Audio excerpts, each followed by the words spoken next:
বাড়িতে কি কেউ আছেন? বাড়িতে আছেন কেউ?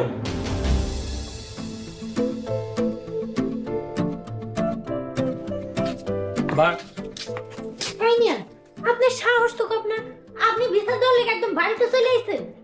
ভালোই ভালোই আমগো বাড়ি থেকে চলে যান, নয়তো না তো কি?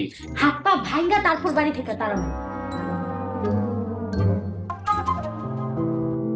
আসসালামু আলাইকুম। ওয়ালাইকুম আসসালাম।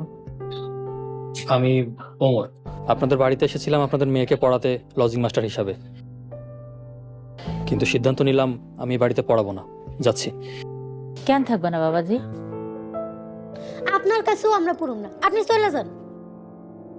এই তুই চুপ থাক। বলো বাবা, কেন পড়াইবা না? কারণ আপনার মেয়ে দুইটা অনেক বেয়াদব।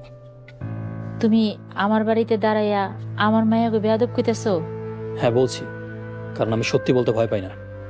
আব্বার ভাইয়ারা জানতে পারলে আপনার খবর আছে, আপনি চলে যান। না, তুমি এই বাড়িতেই থাকবা। আমার মায়া দুইটা অবুজ, ওগো তুমিই পড়াইবা। থাকতে পারি, তবে একটা শর্তে। কি শর্ত বাবাজি? আপনার মেয়েদেরকে আমার শাসন করার ক্ষমতা দিতে হবে। এই, আপনি সাহস তো কম না, আপনি আকবা করে শাসন করতে চান।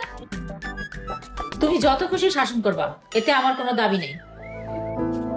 রহিম, রহিম!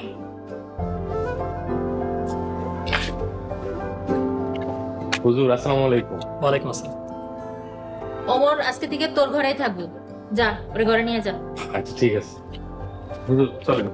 আমি চলেন।